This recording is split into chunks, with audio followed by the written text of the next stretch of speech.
দুধের গাই বলতো এবং বলতো যে যে গরু দুধ দেয় তাদের কিন্তু লাঠি খাওয়া প্রয়োজন। আপনাদেরকে বারবার ব্যবহার করেছে আপনাদের সরকার আপনাদেরকে বারবার ব্যবহার করেছে। এটা আপনি নিজে মুখে বলেছেন যে বারবার আপনাদেরকে ব্যবহার করা হয়েছে। সিপিএম আপনাদেরকে ব্যবহার করেছে, তৃণমূল আপনাদেরকে ব্যবহার করেছেন এবং সেটা আপনি নিজে মুখে বললেন। বুলডোজারের কথা বললেন এখানে। আপনাদের সরকার যখন চোরাম গুড় বাতাসা কেটে ভাগীরথীতে ভাসিয়ে দেব, সেই তখন তো আপনারা কোথায় ছিলেন আপনারা? তখন তো কেউ বলেননি এই বিধানসভাতে যে না, বলবেন না কেটে ভাগীরথীতে ভাসিয়ে দেব। এখন রয়েছেন একজন আমাদের আগে মন্ত্রী ছিলেন ফিরহাদ হাকিম মহাশয় বলেছিলেন যে দাওয়াতে ইসলাম ধর্ম গ্রহণ করুন। কোথায় ছিল তখন আপনাদের মনুষ্যত্ব? কোথায় ছিল তখন আপনাদের হিন্দু মুসলিম? কেন বলেননি সেই সময় এই কথাগুলো যে আমরা নাকি মুসলিমদেরকে প্রাধান্য দিইনি?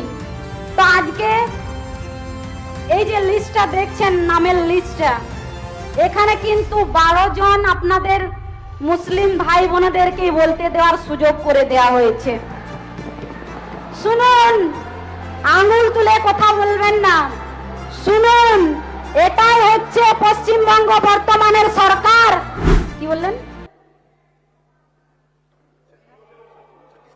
কেন্দ্র বাজেটে দেখুন, এখানে পশ্চিমবঙ্গে ওনার জন্মস্থান এবং উনি পশ্চিমবঙ্গ বাঁচানোর জন্য লড়াই করেছিলেন। তাই ওনাকে এই সদন থেকে আমি সম্মান জানাবো। আপনি ঠিক করে দেবেন না আমি কোথায় গিয়ে সম্মান জানাবো। আমাদের এখানে একটি দিদিভাই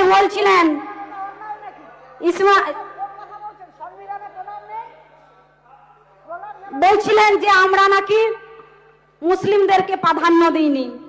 তো আজকে এই যে লিস্টটা দেখছেন, নামের লিস্টটা, এখানে কিন্তু 12 জন আপনাদের মুসলিম ভাই বোনেদেরকে বলতে দেওয়ার সুযোগ করে দেওয়া হয়েছে।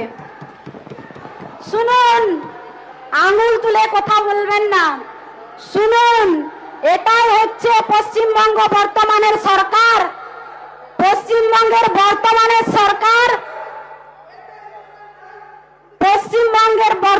সরকার হিন্দু মুসলিম করে না। তাই বারবার সবকা সাথ, সবকা বিকাশ, সবকা বিশ্বাসের কথা বলেন এই সরকার। পশ্চিমবঙ্গ সরকার, বিগত দিনের যে পশ্চিমবঙ্গ সরকার ছিল, মাননীয় মুখ্যমন্ত্রী শুনুন, আপনাদেরকে দুধের গাই বলতো এবং বলতো যে যে গরু দুধ দেয় তাদের কিন্তু লাঠি খাওয়া প্রয়োজন। আপনাদেরকে বারবার ব্যবহার করেছে আপনাদের সরকার আপনাদেরকে বারবার ব্যবহার করেছে। এটা আপনি নিজে মুখে বলেছেন যে বারবার আপনাদেরকে ব্যবহার করা হয়েছে। সিপিএম আপনাদেরকে ব্যবহার করেছে, তৃণমূল আপনাদেরকে ব্যবহার করেছে এবং সেটা আপনি নিজে মুখে বললেন। আপনি নিজে মুখে বলেছেন, হ্যাঁ, আপনি নিজে মুখে বলেছেন যে আপনাদেরকে ভুল বুঝিয়ে বারবার আপনাদের ভোট ব্যাংক নিয়ে আপনাদের উপর ছল চাতুরি করেছে, আপনি নিজে বলেছেন।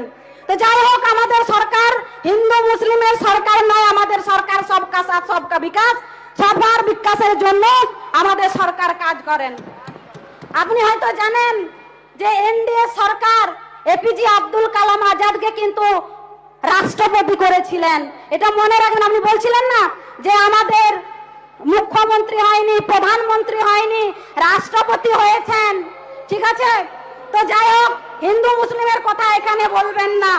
আর একটা কথা বলছিলেন যে গোপাল মুখার্জির নামে যে রোড করা হয়েছে, শুনুন, গোপাল মুখার্জির নামে যে রোড করা হয়েছে, সেই রোড নিয়ে আপনি কথা বলেছেন। তো সেই রোড, এই যে গোপাল পাঠা বলে যাকে আমরা জানি, গোপাল মুখার্জি, ইনি যদি না থাকতেন তাহলে পশ্চিমবঙ্গের হিন্দু মহিলারা, মা বোনেদের ইজ্জত থাকতো না। তাই উনি লড়াই করেছেন, উনি নিজেকে প্রমাণ করেছেন যে উনি পুরুষ এবং উনি লড়াই করে দেখিয়ে দিয়েছেন যে মা বোনেদের সম্মান কিভাবে রক্ষা করা যায়। তারপর বুলডোজারের কথা বললেন এখানে। আপনাদের সরকার যখন চোরাম গুড় বাতাসা ভাগীরথীতে ভাসিয়ে দেব, সেই তখন তো আপনারা কোথায় ছিলেন আপনারা? তখন তো কেউ বলেননি এই বিধানসভাতে যে না বলবেন না, কেটে ভাগীরথীতে ভাসিয়ে দেব। এখন রয়েছেন একজন আমাদের আগে মন্ত্রী ছিলেন ফিরহাদ হাকিম মহাশয় বলেছিলেন যে দাওয়াতে ইসলাম ধর্ম গ্রহণ করুন। কোথায় ছিল তখন আপনাদের মনুষ্যত্ব? কোথায় ছিল তখন আপনাদের হিন্দু মুসলিম? কেন বলেননি সেই সময় এই কথাগুলো? ভেবে চিনতে বলবেন। আবার একজন বলছিলেন ডিম থেরাপির কথা। শুনুন, পশ্চিমবঙ্গের গণতন্ত্র প্রিয় মানুষ, রাষ্ট্রবাদী মানুষ গণতন্ত্রকে সম্মান করে এবং গণতন্ত্রকে রক্ষা করেন। আর তার জন্যই আপনাদের উপরে লাঠি ঝেঁটা না ছুড়ে ডিম থেরাপি করছে, যাতে করে আপনাদের শরীরে আঘাত না হয়। আমাদের সরকার গণতন্ত্র প্রিয় সরকার, তাই এখনো পর্যন্ত আপনারা সুরক্ষিত আছেন। এর আগের দিন আমি বলতাম, মাননীয় অধ্যক্ষ মহাশয় যদি ভুল কিছু বলে থাকি ক্ষমা করবেন, যেদিন আপনি নির্বাচিত হলেন এবং চেয়ারে বসলেন সেদিন আমাদের সম্মানীয় মুখ্যমন্ত্রী আমাকে বলতে বারণ করেছিলেন, তাই আমি বলিনি। আজকে বলছি, এই যে আমাদের মা অভয়ার মাকে দেখছেন না, ইনি বসে আছেন এমনি বসে নেই চুপ করে, কারণ উনি গণতন্ত্র প্রিয় মানুষ। গণতন্ত্রকে উনি হত্যা করতে চান না, উনি আইন নিজের হাতে তুলে নিতে চান না। তাই উনি আজকে গণতন্ত্রের রাস্তাতে হাঁটছেন এবং ওনার মেয়ের উপর যে অত্যাচার হয়েছে সেই অত্যাচারের প্রতিকার চাইছেন এই গণতন্ত্রের মাধ্যমে।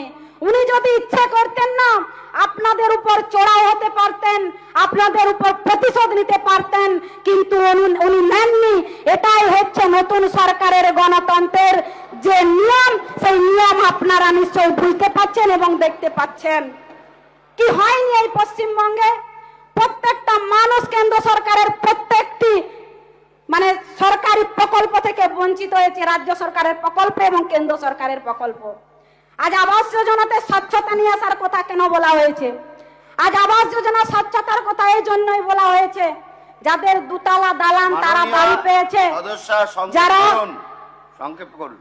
সংক্ষেপ করছি দাদা, সরি অধ্যক্ষ মহাশয়, কি বলেন, আমাদের যে আবাস যোজনার যে বাড়ি, সেই বাড়িতে অনেক দুর্নীতি হয়েছে আপনি জানেন, এবং পশ্চিমবঙ্গের প্রত্যেকটি মানুষ জানেন যে যারা প্রাপ্যদার তারা পায়নি। তো আমাদের সরকার এখন বর্তমানে আমরা এখানে সরকারে আছি, আমরা তো চাইবো এর স্বচ্ছতা। যারা ডবল ঘর নিয়েছেন, যারা চুরি করেছেন প্রধানমন্ত্রী আবাস যোজনায়, সেই তাদেরকেও চিহ্নিত করা হবে এবং তাদেরকে শাস্তি দেওয়ারও পরিকল্পনা আমাদের সরকার নিশ্চয়ই করবেন। কিছুক্ষণ আগে একজন বলছিলেন যে তাদেরকে জেলে ঢোকানো হোক, অনেকে যারা আছে চুরির সঙ্গে যুক্ত আছে তাদেরকে জেলে ঢোকানো হোক। তো সবাইকে যদি জেলে ঢোকাতে হয় বেছে বেছে চোরদেরকে চিহ্নিত করে, তাহলে মনে হয় পশ্চিমবঙ্গে মাননীয় অধ্যক্ষ মহাশয় আরো নতুন করে জেল তৈরি করতে হবে, এত চোর আছে এই পশ্চিমবঙ্গে। তাই আর বেশি বাড়াবো না, আপনি অনেকক্ষণ ধরে বলছেন, সময় পেরিয়ে যাচ্ছে, তাই আমি বলছি আমাদের ভিডিও ভালো লাগলে লাইক এবং শেয়ার করুন, কমেন্ট সেকশনে গিয়ে জানান আপনাদের মতামত।